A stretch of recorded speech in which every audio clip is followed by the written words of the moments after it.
With week number 1 of the NFL now in the books, we can officially say the 2022 football season is underway. We previously only offered 30-day NFL packages and 30-day college football packages, but because you asked, we have now added a 30-day NFL and college football combo.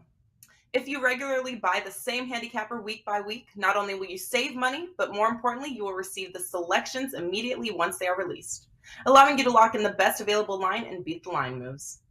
While a 30-day NFL or college football package sells for $149 each, we want to make a splash for the first week of this combo package. Through Sunday, September 18th, get the NFL and college football combo for only $199. Yes, that's 30 days of NFL and 30 days of college football for under $100 per sport. This special is available at both WagerTalk and Sports Memo, allowing you to bet football right alongside your favorite handicapper for the next 30 days for only $6.63 per day.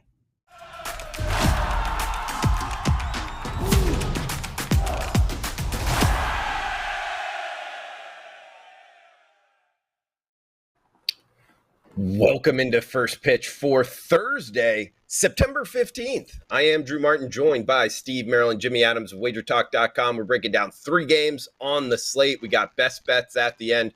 Actually starting off with an early game here, Jimmy. We get the Tampa Bay Rays and Toronto Blue Jays.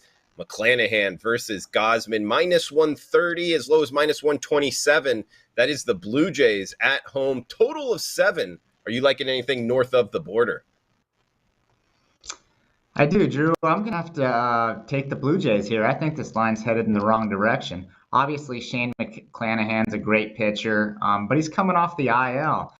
So he's going to have to be on a pitch count. Kevin Cash, the manager, confirmed that. Dealing with shoulder impingement. So you would think the Rays want to be extra careful considering that they're probably going to make the playoffs, barring a collapse, giving it up to Baltimore or something like that. Tampa's probably going to be in the playoff picture. And even thinking long-term, McClanahan definitely, they're going to be careful with him tonight, so he'll be on a pitch count.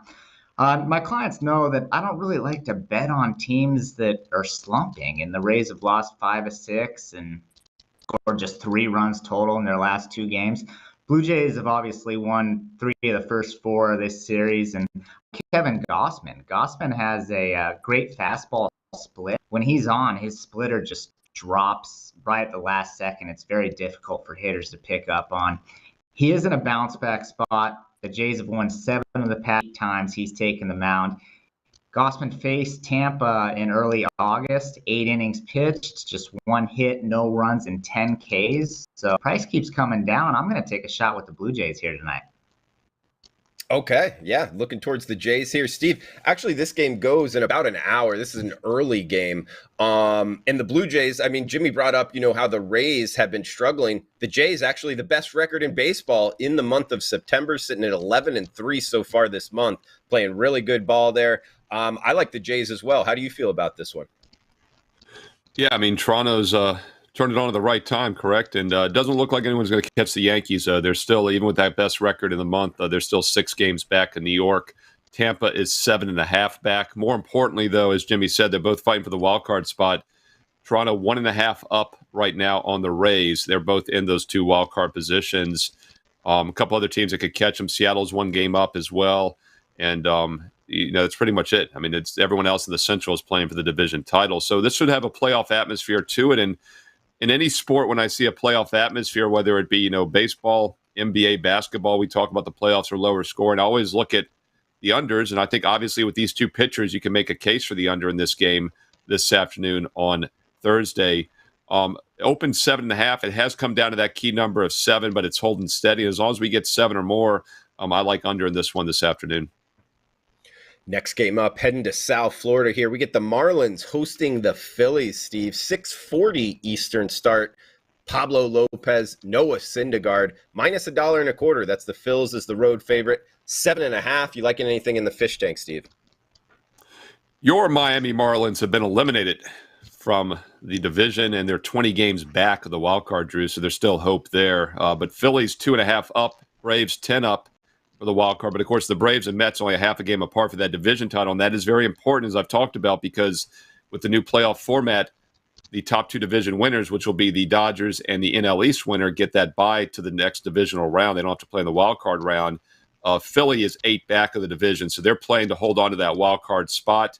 And Phillies are a team that are 18 games up on the season and still out of the division race. This is a good team. This is going to be one of the best wild card teams. They're going to be a dangerous wild card team, as they do have some offensive abilities at times, and they're in excellent current form.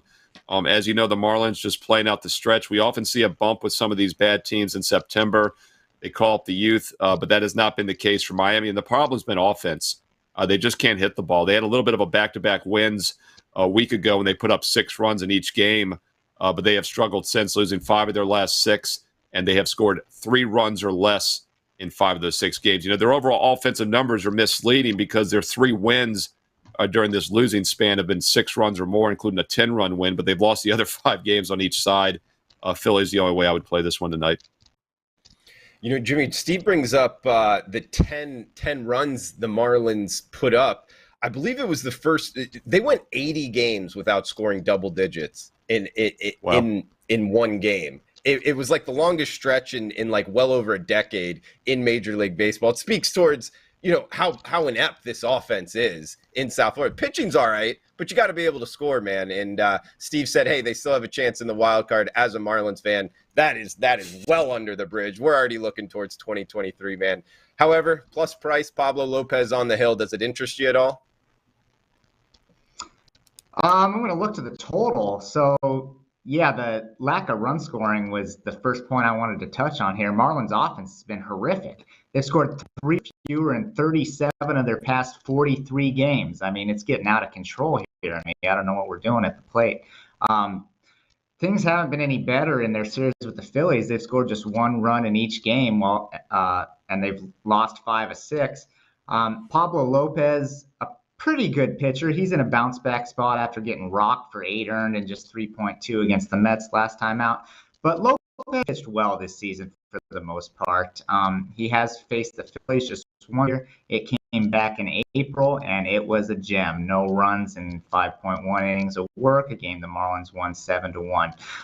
Then we look at the Phillies, who are playing good baseball, but we have Noah Syndergaard on the hill, probably my least favorite pitcher to back on this staff, or one of them anyway, not my least favorite, but definitely not the pitcher he used to be. He has been serviced about a 3 earned run per start type pitcher, and he's faced the Marlins recently twice, gave up 2 runs each time, 1 win, 1 loss.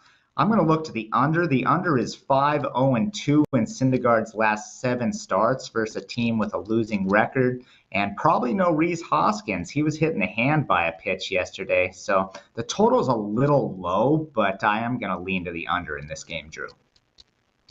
All right, Jimmy, good stuff. As we got 1 game left, best bets at the end. Please smash that like button if you're liking the content here as we're breaking down some MLB action for tonight. 1 late game here, 9:40 Eastern, starts 6:40 Pacific here, Jimmy. We get the Padres and the Diamondbacks. Minea, the lefty, on the hill for the Friars. However, he hasn't been good since the All-Star break, over an 8 ERA.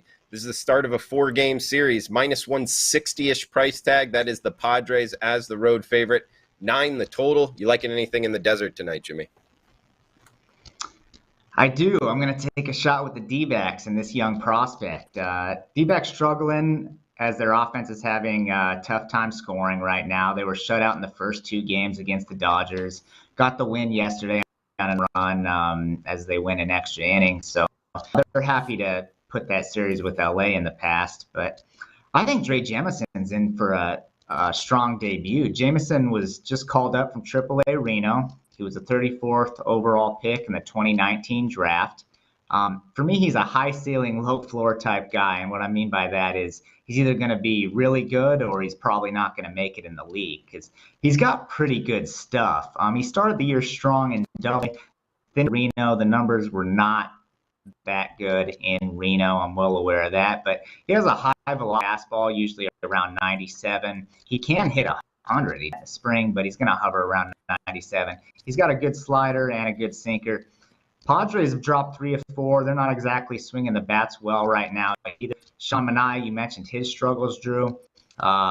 He's a wild card. He's a guy we really don't know what to expect out of. Manaea pitches wild, in my opinion, meaning he doesn't necessarily always walk a ton of guys, but he's not going to hit the target either. Catcher may set up outside. He may back on the inside corner.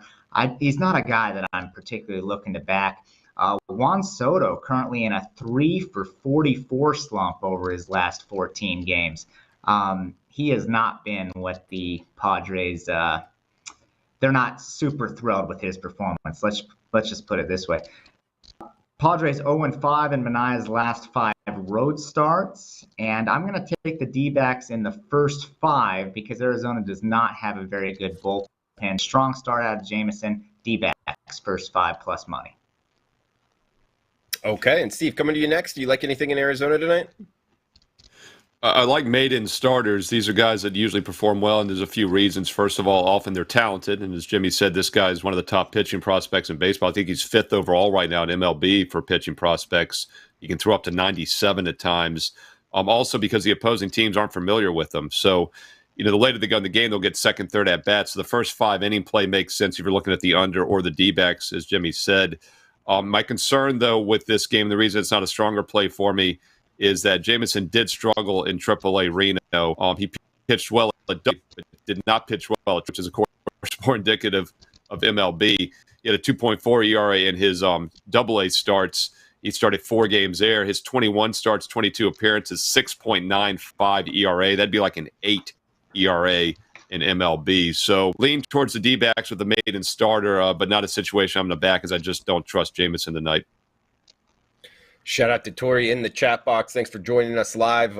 If you're watching on replay, feel free to comment below. Let us know what you're looking to bet. Please smash that like button as well. As we got best bets coming up right now. I'm heading north of the border, and I am back in the home Blue Jays tonight. Best record in baseball in the month of September, sitting at 11-3 so far. Going up against the Rays here. They actually haven't been playing very good baseball at all of late. They got McClanahan on the hill. It's actually his first start since coming off of the IL. I don't think he's going to go very deep. And actually one of their better relief arms, Brooks Raley, used to play in the KBO. He didn't make the trip up to Toronto due to not being vaccinated. So they're down an arm late. I don't think their starter's going to go very deep. Last time, Gausman, who has an outside chance at winning the AL Cy Young, he had a no-hitter last time against the Rays into the 6th inning. So I think he has more success against this Rays lineup. Toronto at home has been a better bet. Hey, the Rays have been a better bet at home. Unfortunately, they are not at home tonight, and they've been under 500 on the road. So I'm laying minus 127, low water mark at the WagerTalk odds screen. That is the Blue Jays for my best bet tonight, minus 127. Jimmy Adams, check him out, WagerTalk.com. Knows his baseball, college football as well, and NFL. Jimmy, what else you got going on at WagerTalk, and where are you going for best bets? Final thoughts for the show. Yeah, thanks as always, Drew. Running hot in baseball right now, 5-1 in our last 6. We have a full card up in college football for the weekend. I may add a game or 2, but you'll definitely want to be involved Friday and Saturday. And we're up to 3-0 so far in the NFL season, so things starting off real well there. Head over to WagerTalk, of course, and get access. There's all kinds of great specials. There's a great NFL package promo going on right now at WagerTalk. So get yourself involved somehow. For today's best bet, I'm going to take the Diamondbacks first 5. I think that, like I said, Dre Jameson in for a straight debut. Numbers weren't great in Reno, but he does have very strong stuff, high velocity foul. Like I said, good sinker, good slider. Padres not playing very well, dropped 3 of 4. Sean Manaea not playing very well. And a guy we really don't know what we're going to get out of. Padres 0-5, like I mentioned, in his last 5 road starts. And Juan Soto in a terrible 3 for 44 slump right now. Arizona does not have a good bullpen, which is why I'm recommending the front in this game. So give me the D-backs first 5 for today's best bet. D-backs for Jimmy Adams. Check him out, WagerTalk.com. Steve, what do you got for best bets? Yeah, we're going to look at a free baseball play for Thursday night here in just a moment. Quick reminder, football is red hot. NFL perfect 5-0 sweep on Sunday and Monday this past week in week 1 of the NFL. Perfect 3-0 baseball sweep on Monday, Tuesday, and Wednesday to follow that. So that means all sports is a perfect 8-0 the last 4 days for me at WagerTalk.com. And I do have a strong MLB best bet available right now for Thursday action. Let's make it 9-0 as we sweep the board again. And if you're interested in that red hot football, now is the time to get on board. No promo code needed. 30-day NFL and NCAA combo for just $199. Normally if you got both of them, it'd be $249. You're getting them both for just $199. That's basically $100 for a month of NFL and $100, less than $100 for a month of college football, because it's $199 combined. No promo code needed. Get that 30-day special right now. Steve Merrill, WagerTalk.com. Also, a quick reminder, I'll have my college football top 25 video this Friday night. Also, my NFL Fade the Public video this Saturday here on WagerTalk TV. All right, let's look at a free baseball play that was just a bit outside from making the cut tonight on Thursday. It goes at 7:45 Eastern. Take one of the hottest teams in baseball, the St. Louis Cardinals, who are running away with the NL Central. They're now 8 games up over the Brewers. I think they keep that winning going tonight against one of the worst teams all season in baseball, the Cincinnati Reds. And, sometimes bad teams in September get the youth movement. They make a call up. They get some young talent. They continue to play hard. That's not the case with the Reds. They just got swept at home by the Pittsburgh Pirates. I guess the Pirates are playing hard with the youth. The Reds are not. Cincinnati's now lost 6 straight games. Offense is struggling, as is often the case with these bad teams. They've scored 4 runs or less now in 5 of those last 6 losses. Cardinals do not take their foot off the gas. They win this game tonight, and they likely win by margin. So don't lay the big number. Lay the run and a half. Let's get that juice cut in half. -1.5, -135 Cardinals tonight at 7:45 Eastern. Strong baseball best bet for Thursday as we're on an 8-0 perfect all sports run. Get that football special as well right now. Steve Merrill, WagerTalk.com. JPZ liking the Blue Jays in the chat box. Sweet James Jones, welcome in as well. Jays -127 for me. We got Steve Merrill, Cardinals -1.5, -135, and Jimmy Adams, Diamondbacks first 5, big plus price there, +140. Jimmy Adams trying to knock a big underdog out of the park. So go check out Jimmy Adams and Steve Merrill, WagerTalk.com. I'm Drew Martin. Guys, please smash that like button. Thanks for tuning in. Feel free to comment below. We'll be back tomorrow, same time, same place. Best of luck until then. How many handicapping groups can say they were around before Twitter, MySpace, AOL, Sunday morning cable infomercials, beepers, and 1-800 numbers? In the 65th year of operation, the Gold Sheet team is better than ever. Including the NFL preseason, Gold Sheet's LTS selections are 21-6 to start the 2022 football season, including an 11-1 mark this past weekend. If you're ready to play side by side with the country's longest running sports betting newsletter, act now to take $200 off the Gold Sheet's NFL and college football combo. No coupon is needed to redeem this offer. Just go to the Gold Sheet's homepage at WagerTalk or Sports Memo and lock in one of the most respected handicapping groups of all time for one of the lowest prices ever offered. Get every top-rated college football play between now and the national championship game at regular price, and we'll add in their full season of NFL picks through the Super Bowl for just $100 more.